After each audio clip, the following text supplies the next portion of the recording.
Welcome back to Hopetales. A flight was about to turn into a nightmare, and no one expected who would save the day. The flight was supposed to be ordinary, one of those forgettable journeys stitched between calendars and responsibilities. The aircraft lifted gently, sunlight sliding across the wings, passengers settling into the soft illusion of safety that modern flying provides. Overhead bins clicked shut, seatbelts tightened, and engines hummed with practiced confidence.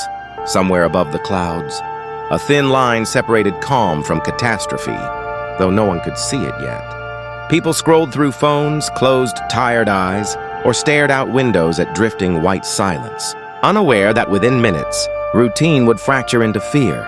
The first sign arrived quietly, disguised as a vibration that felt almost imagined. Cups trembled, overhead panels whispered, and a few heads turned instinctively. Then the aircraft lurched, not violently, but enough to awaken the oldest human instinct.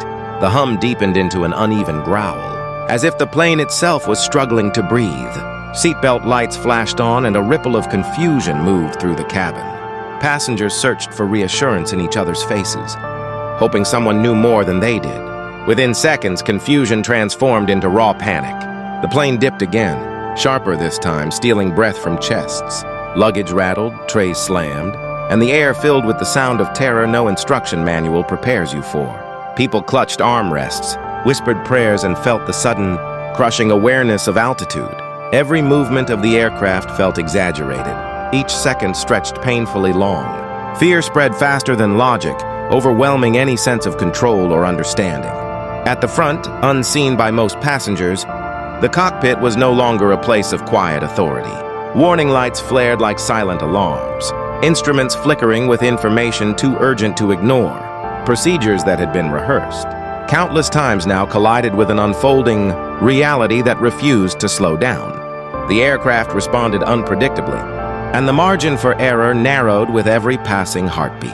Outside, the sky remained indifferent, vast and endless, offering no comfort to those trapped within the metal shell. Back in the cabin, people screamed openly now, the sound merging into a single wave of desperation. Some reached for loved ones, others froze completely, minds overwhelmed by the speed of events. Children cried, adults shouted, and time seemed to lose its normal rhythm. Every jolt felt like the beginning of the end, each drop convincing many that the next would be final. In that chaos, hope felt fragile, almost foolish, yet desperately needed. Among the passengers sat a teenager, quiet, unnoticed, positioned several rows behind the wing. No one looked to him for answers, and he did not draw attention to himself. His eyes, however, were not filled with blind panic. They followed the movement of the aircraft, the rhythm of the engines, the subtle cues others missed. His breathing was fast but controlled, as if his mind was racing ahead while his body struggled to keep pace. Experience, unusual for someone his age, shaped the way he observed everything. The teenager's thoughts moved quickly, connecting fragments of information absorbed over years of curiosity and learning. Aviation manuals, simulations, documentaries, and countless hours spent understanding systems most people never considered had quietly built a foundation. He had never expected those pieces to matter like this. Now, as the aircraft shuddered again, that knowledge pressed forward, demanding attention. He felt the weight of something enormous settling on his shoulders, though no one else noticed. Another sudden drop sent fresh waves of screams through the cabin. The teenager gripped his seat, eyes fixed forward, listening to the engines, feeling the vibrations through the floor. Every instinct told him this situation was deteriorating rapidly. He knew enough to understand how little time might remain if things continued this way. Fear was still there, sharp and undeniable, but beneath it grew something else, a dangerous clarity that refused to let him look away. Around him, passengers were no longer thinking about landing times or destinations. Survival became the only concept that mattered. Some pressed their foreheads against seats. Others stared blankly ahead, minds overwhelmed. The aircraft groaned as if protesting its own limits, metal flexing under invisible forces. Outside the windows, clouds rushed past, beautiful and terrifying in their indifference.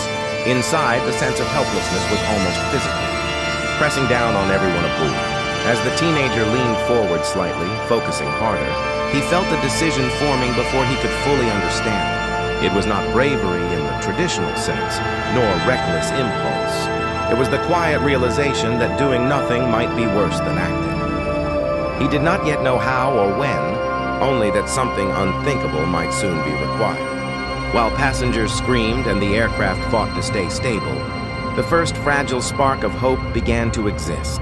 Unnoticed, in the mind of a teenager, the aircraft continued to strain against the invisible forces surrounding it, every movement sending fresh waves of fear through the cabin. Panic had reached a point where it no longer rose or fell. It simply existed, heavy and constant.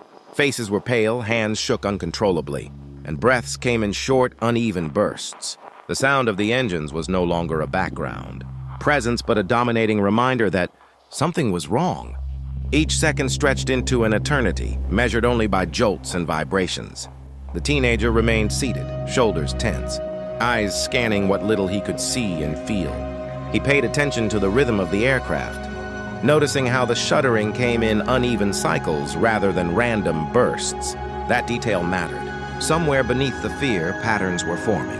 The plane was not falling freely, nor was it stable.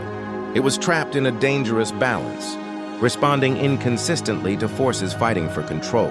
Understanding that, difference kept him anchored, while others drifted deeper into panic. Another sharp movement rocked the cabin, and the screams grew louder, more desperate. Overhead compartments rattled violently, and loose items skidded across the floor. The teenager felt the vibration travel through the seat into his spine, information his mind processed instinctively. He had studied moments like this in theory, always from a distance, always with the comfort of safety. Reality felt heavier, louder, and far less forgiving. Knowledge did not erase fear, but it gave fear direction. He leaned forward again, straining to listen beyond the chaos. The engine sounded uneven, one carrying a different tone than the other, subtle but persistent. The teenager's heartbeat synchronized with that irregular rhythm, his mind racing through possibilities without settling on conclusions. He knew speculation could be dangerous, yet ignoring the clues felt worse. Every sense became sharpened, tuned to the smallest changes in motion and sound. Around him, passengers clung to anything that felt solid. Some had closed their eyes completely, retreating inward as if silence could protect them. Others stared forward in disbelief, mouths open, unable to process what was happening. The cabin crew moved with visible effort, attempting to maintain order, but the situation was slipping beyond control. Authority alone could not calm fear this deep. The aircraft itself seemed to demand attention, its strained movements impossible to ignore. The teenager felt time compress, moments stacking on top of each other without clear separation. His thoughts returned repeatedly to one unsettling idea. The situation was evolving, not stabilizing. That realization tightened his chest. He knew enough to recognize that waiting passively could allow a narrow window of opportunity to close. Still, acting without certainty carried its own risks. The balance between hesitation and action grew thinner with every passing second. Another drop pulled a collective cry from the cabin, louder than before. This one lasted longer, stealing the feeling of weight from bodies and leaving stomachs floating helplessly. When the aircraft finally leveled slightly, the relief was brief and incomplete.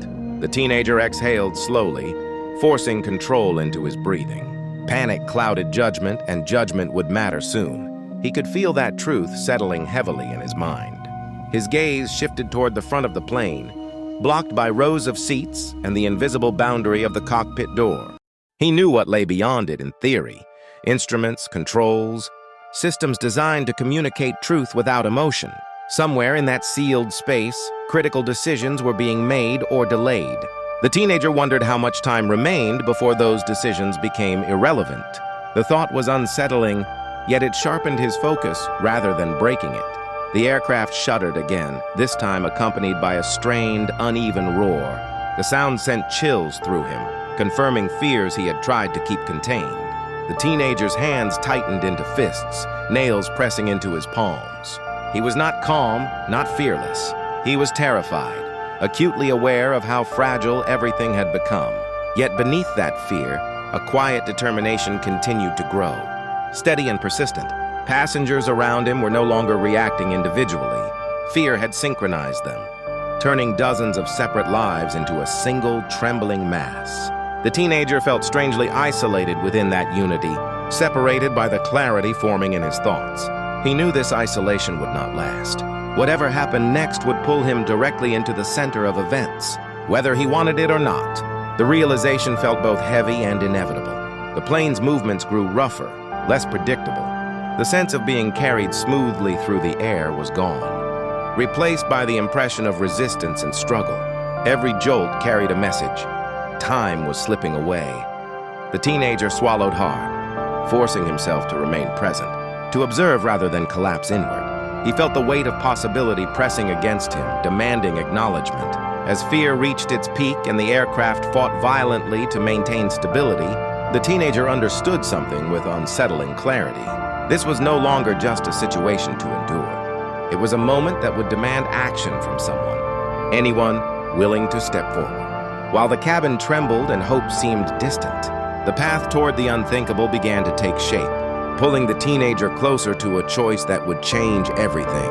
The aircraft lurched again, harder than before, and the thin line between fear and collapse finally broke.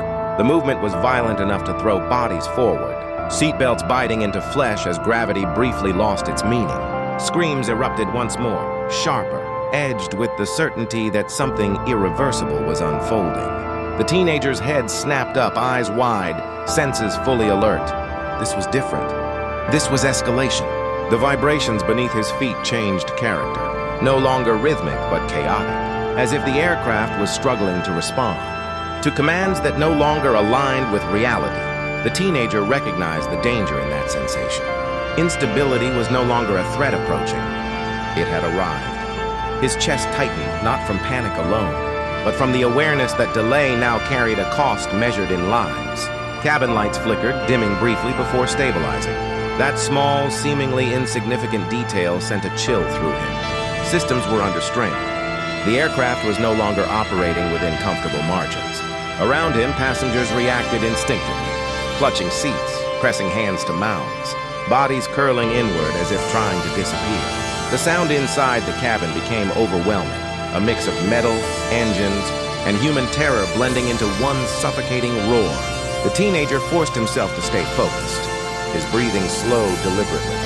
Each inhale controlled, each exhale grounding him. Panic demanded attention, but he refused to let it lead. He scanned the aisle, noticing the frantic movements of the cabin crew struggling to maintain order. Their expressions revealed what their posture tried to hide. This situation was beyond routine training. Authority was cracking under the weight of uncertainty. Another sharp drop sent a wave of nausea through the cabin. For a split second, bodies floated against restraints before slamming back down. The teenager felt his stomach rise, then settle as the aircraft leveled unevenly.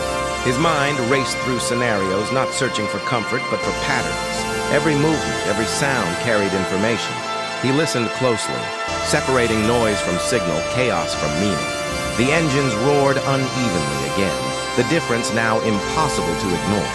One side felt sluggish, delayed, while the other surged aggressively. That imbalance resonated through the fuselage, twisting the plane's movements into something dangerously unstable. The teenager swallowed hard. This was no longer theoretical.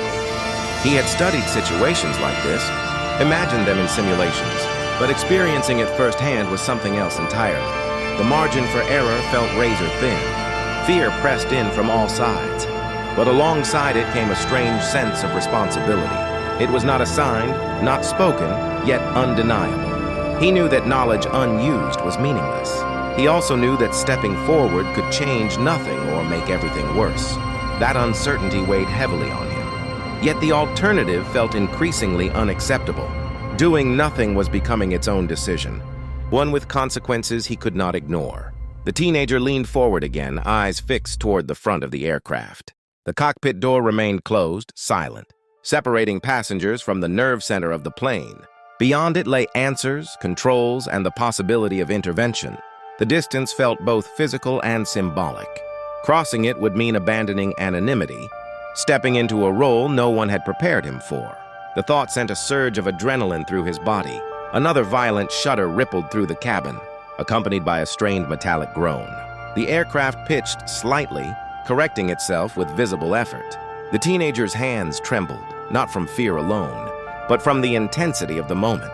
He pressed them flat against his thighs, grounding himself.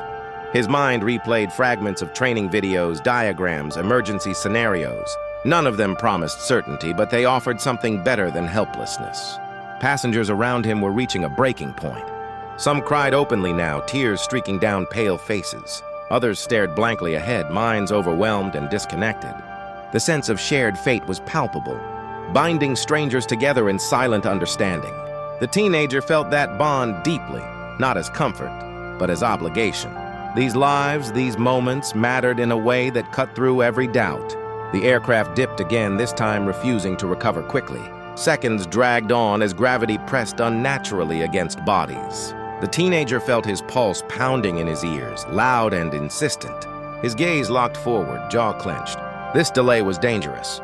He could feel it in the way the plane responded sluggishly, like something exhausted, struggling to keep up with demands placed upon it. When the aircraft finally leveled slightly, the relief was minimal. Stability felt temporary, borrowed, fragile. The teenager knew that moments like this were deceptive. Calm could vanish without warning. The realization hardened his resolve. Fear no longer dominated his thoughts. Urgency did. The choice he had been circling was no longer abstract. It was forming into a path, narrow and terrifying, yet clear. He shifted in his seat, testing his balance as the plane trembled beneath him. Every instinct screamed that standing up was dangerous, yet remaining passive felt worse. His heart raced, but his mind was startlingly focused. This was the point where preparation met reality, where hesitation could cost everything. The teenager understood that once he moved, there would be no turning back. The cabin shook again, violently, and a collective gasp swept through the passengers. The teenager rose from his seat, movements careful but deliberate, bracing himself against the seat back ahead. Heads turned instinctively, confusion flickering across terrified faces. No one understood his intention yet, and he offered no explanation. There was no time, no space for reassurance. Only action remained. As he steadied himself in the trembling aisle, the aircraft groaning around him, the weight of the moment settled fully onto his shoulders. He was not certain of success. He was not certain of survival. What he knew with absolute clarity was that this flight needed someone to act. And for the first time since the screaming began, hope took a fragile step forward, carried by a teenager walking toward the unthinkable. The teenager moved forward through the aisle as the aircraft shuddered beneath him, each step carefully timed between jolts. Hands reached out instinctively, some to stop him, others to steady themselves. Fear-filled eyes followed his movement, confusion mixing with disbelief. No one understood what he intended to do, but something about his calm, deliberate posture cut through the chaos.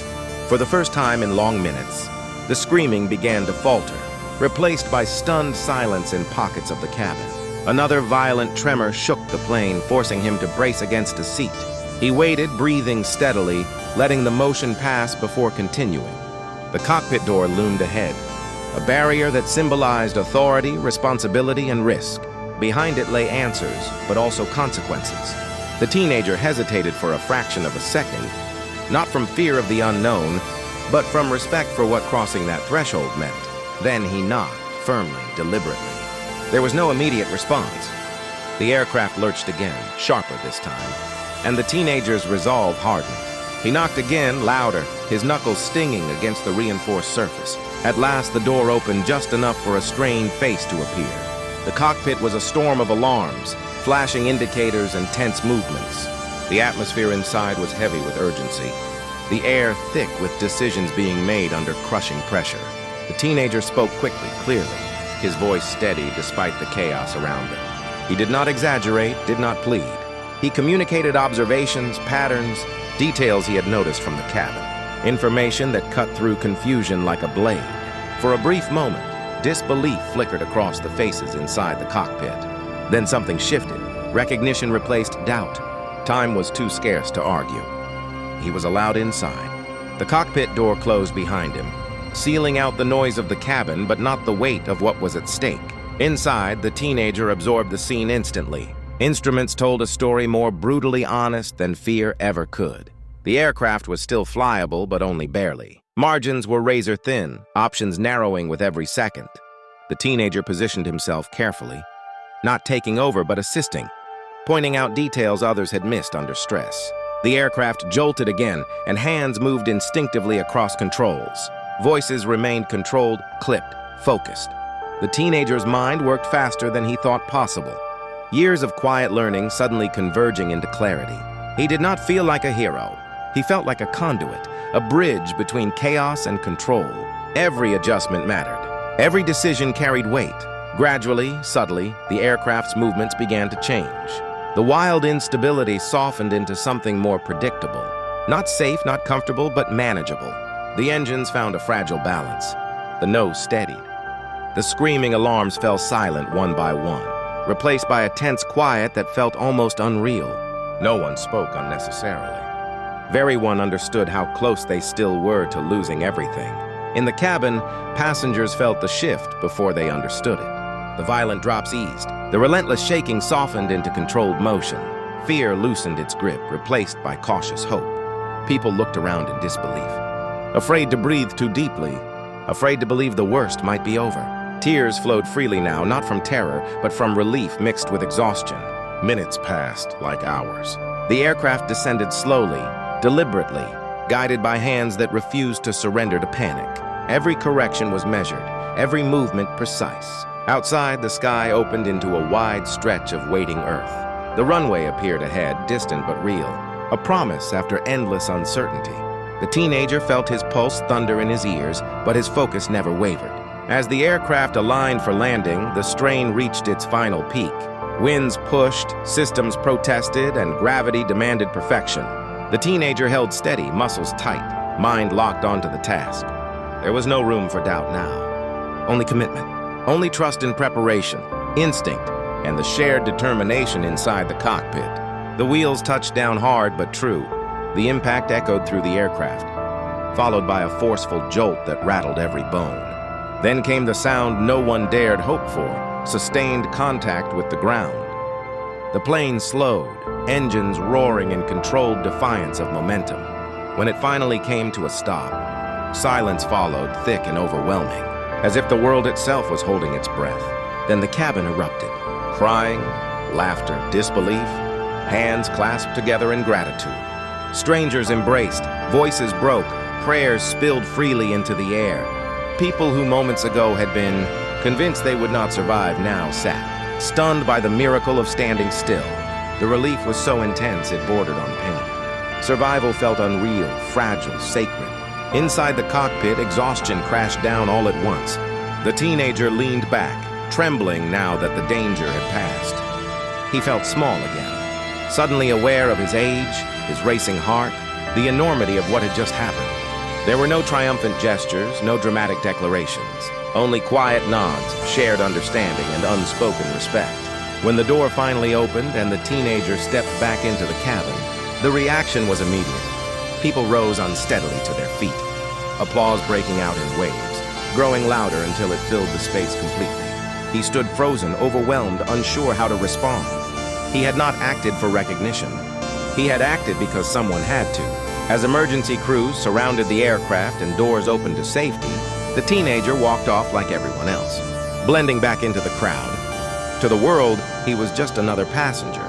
But to those on that flight, he was something far more enduring.